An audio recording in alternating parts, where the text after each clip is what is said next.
Wait, তোফাজ্জলের কি ভুল ছিল? বেরিয়ে আসলো আসল সত্য। হারুন আঙ্কেলের ভাতের হোটেল থেকে আসামিরা বেঁচে ফিরলেও এই মেধাবী স্টুডেন্টদের ভাতের হোটেল থেকে কেউ জীবিত অবস্থায় ফিরে আসতে পারে না। তাদের নির্মমতা ডিবি হারুনকেও হার মানায়। একটা মানুষকে ভাত খাওয়াই মারে, তারপর আবার ভাত খাওয়াই আবার মারে, এটা কোন ধরনেরই? আর সেখানে তো সে অসুস্থ একটা মানসিক রোগী, সে কোনো অন্যায় করে না, অপরাধ করে না, সন্দেহের বশে একটা মানুষ এরকম মারবে? ওরা হলো 4 জন ফ্যামিলিতে, ওর বাবা মা আর 2 ভাই। ওর বাবা মারা গেছে রোড অ্যাক্সিডেন্টে, মা মারা গেছে ক্যান্সারে। ভাই ছিল, বড় ভাই, উনি পুলিশের এসআই ছিল, উনিও গত বছর রোজায় লিভার ক্যান্সারে মারা গেছে। ভাই মারা যাওয়ার পরে মূলত হলো আরো মানসিকভাবে উন্মাদ হয়ে গেছে। একজন মানুষ তার মোবাইল হারিয়ে আবেগের বশত আরেকজন মানুষকে ধরে তারপর গোস্ত ভাত দিয়ে খাইয়ে এরপর নির্মম ভাবে আয়োজন করে তাকে দুনিয়া থেকে সরিয়ে দেওয়া হয়। এরকম একটি ঘটনা সামাজিক যোগাযোগ মাধ্যমে ইতিমধ্যে ভাইরাল হয়ে যায়। ভাই এখন কথা হচ্ছে যে ভাই আমি হচ্ছে যে ওনাকে হচ্ছে যে জাস্ট শুধু আবেগের বশে আমার যে ফোনটা হারাইছে ভাই। তবে সেই ঘটনার পিছনে রহস্যটা আপনারা অনেকেই জানেন না। আমি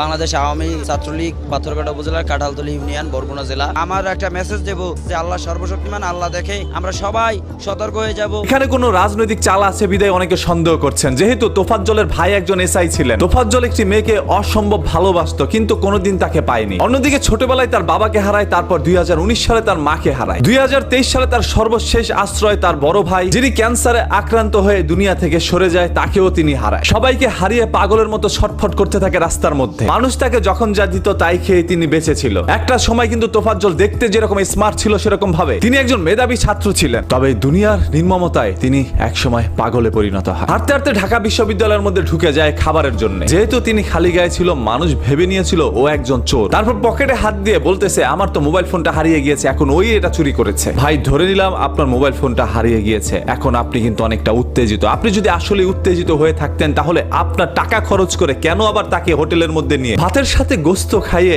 আদর যত্ন করে একত্রে অনেক মানুষ হয়ে ভিডিওগুলো করলেন। সামাজিক যোগাযোগ মাধ্যমে সেই ভিডিওগুলো আপনারা রাতারাতি ছড়িয়ে দিলেন। তবে কিছুক্ষণ পরে বেরিয়ে আসলো আরো কিছু ভিডিও, যেখানে দেখা যাচ্ছিল 2 হাতের মাঝখানে একটি লাঠি দিয়ে তারপর অন্য পাশ থেকে চাপ দেওয়া হচ্ছিল। হাতের প্রত্যেকটা হাড় ওইখানে ভেঙে দেওয়া হয়। শরীরের প্রত্যেকটা অংশের মধ্যে আপনাদের নির্মমতার দাগ পড়ে যায়। তোফাজ্জলকে যখন এরকম নির্মম ভাবে আঘাত করা হচ্ছিল তখন ও কিন্তু চিৎকার করে কান্নাকাটি করছিল না, কারণ ও একজন মানসিক ভারসাম্যহীন মানুষ, যার কারণে আঘাত করলে যে চিৎকার করতে হয় সেটাও তোফাজ্জল জানতো না। এক পর্যায়ে তোফাজ্জল আর আঘাতগুলো সইতে না পেরে এই দুনিয়া থেকে বিদায় নেয়। তোফাজ্জল একজন এতিম মানুষ, বারবার বলছিল আমি একজন এতিম, আমার কেউ নাই, বাপ মা ভাই বোন আমার কেউ নেই, আমি একা ঘুরে বেড়াই রাস্তার মধ্যে। কিন্তু কেউ তোফাজ্জলকে ছাড়েনি। একজন খুনি কখনো শিক্ষার্থী হতে পারে না, একজন শিক্ষার্থী কখনো খুনি হতে পারে না। তাহলে সেই স্বৈরাচার সরকারের সাথে বা সেই স্বৈরাচারিতার সাথে আমাদের পার্থক্য কোথায়? হ্যাঁ, সাধারণ জনগণ যদি আবু সাইদের বুকে গুলি লাগার কারণে সবাই রাস্তায় নামতে পারে, তাহলে একজন মানসিক ভারসাম্যহীন ব্যক্তিকে যদি দুনিয়া থেকে নির্মম ভাবে এইভাবে স্টুডেন্টরা সরিয়ে দিতে পারে, তাহলে জনগণ